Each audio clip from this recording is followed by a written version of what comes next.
First, Reverend Joseph Cho, who has given us a precious message, I truly thank him. As I was listening to his message, I almost felt as if all the world missions has been completed. I felt such hope.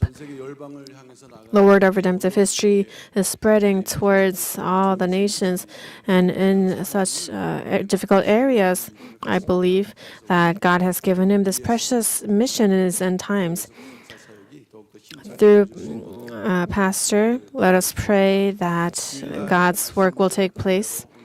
And just as I have mentioned on the Lord's Day, briefly I'd like to share the announcement regarding the 6 cases of which there were rulings issued by the court. And of course, these are not final, but this will be the flow.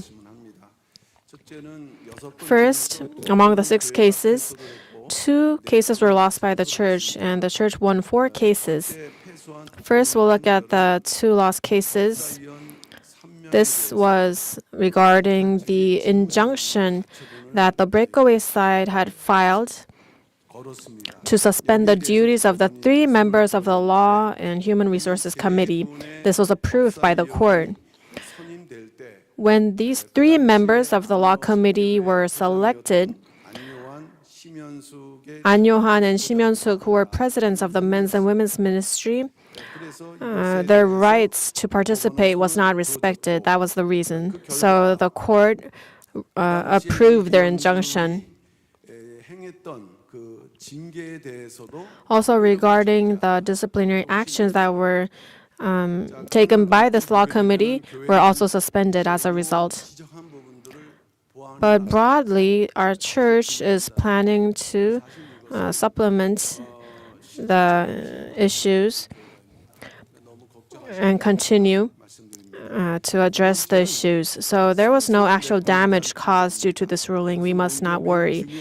But actually, the 4 rulings that we won is very significant, and they have substantial impact, I believe. They will have impact on the breakaway side. First is the injunction against obstructing entry into church. Every time after their protests, the breakaway side has repeatedly attempted to enter the church, and they have often disrupted with verbal abuse and violent actions. So the church filed for an injunction to prohibit these actions, which the court approved. As a result, the breakaway side are restricted from doing such illegal activities within 100 meters of the church's main entrance after their gatherings. So when I looked at today's protests, actually things have changed. And I saw that the police were actively trying to prohibit conflict. And also because during these protests, after the main gathering, our saints were blocking the way for the cars to enter, but now that will not take place. And this signifies that the breakaway side, this will continue to bring disadvantage to them. And second is regarding the 2 indirect enforcement cases. On July 9th, the court had granted 2 injunctions filed by the church for a restraining order, but the breakaway side continued to violate them with verbal abuse and violence after gatherings. So the church filed for an indirect enforcement penalty, which the court has approved. So 2 cases were approved, one for 33 members of the breakaway side and another for their pastors. Every time they violate the restraining order, the church can claim an enforcement fee for 50,000 won per person, up to a maximum of 500,000 won. So a little disappointment because it's so cheap, but we're able to claim this. Although it might seem like a small amount, this shows how the court is viewing our problem. So this has very significant meaning to it. Third, The church also won the case regarding the prohibition of using the name Seoul Southern Presbytery, filed by both the Seoul Southern Presbytery and the General Assembly. What this means is that on September 18th, 2023, at the 108th General Assembly, all pastors from the breakaway side were excommunicated and dismissed from their positions. So as a result, currently the presbytery led by Reverend Hong Seung-hee is the only Seoul Southern Presbytery that is officially recognized by the denomination. Despite this, the breakaway side has continued to use this name, the Seoul Southern Presbytery and the General Assembly, the Presbyterian Church in Korea.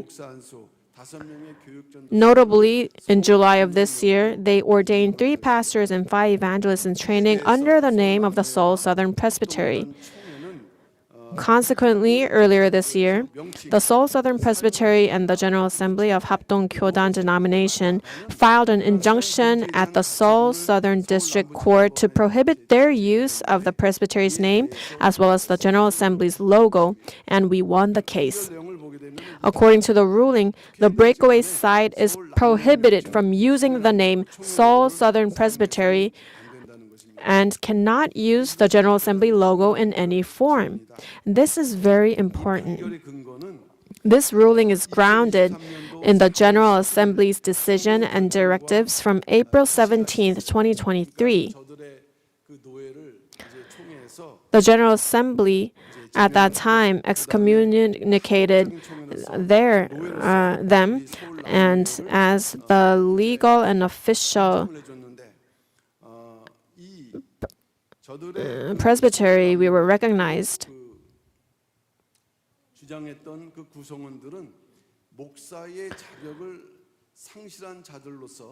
And the breakaway side's presbytery consists of individuals who have lost their pastoral credentials, making it a false entity. So their continued use of the name Seoul Southern Presbytery under the General Assembly could lead to public confusion. That is why they ruled for them to not use our name and logo. This decision firmly concludes that the excommunication and dismissal of the breakaway side's pastors are irreversible in any way or form. They are claiming that they are still pastors, but this actually concludes that they are not. And the breakaway side is continuing to pursue a main appeal in the High Court. But with this ruling affirming the illegality of the breakaway side, I believe that a favorable outcome is anticipated as well. There is no way, even if they want to return. This has been shown through this ruling. So although there are many rulings pending, this is a process of the church being restored. Please have that kind of faith, and we ask that you'll continue to pray.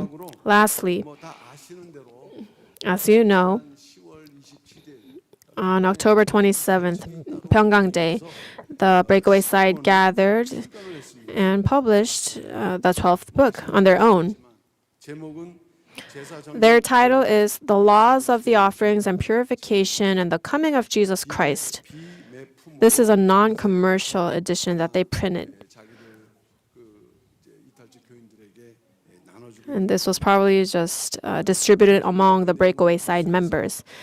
We have gained a copy and we are reviewing the content, but first it looks as though it is based on the manuscript written by the founding pastor with additions on his own. But the problem more than anything else is that he published this work under founding pastor's name. This is a serious copyright infringement. Also, it causes great confusion to the movement of redemptive history when the outsiders look at this.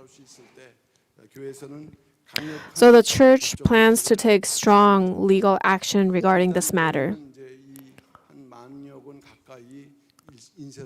Currently, we have printed about 10,000 copies, and they are being sold online but their copy is non-commercial. It is not comparable at all.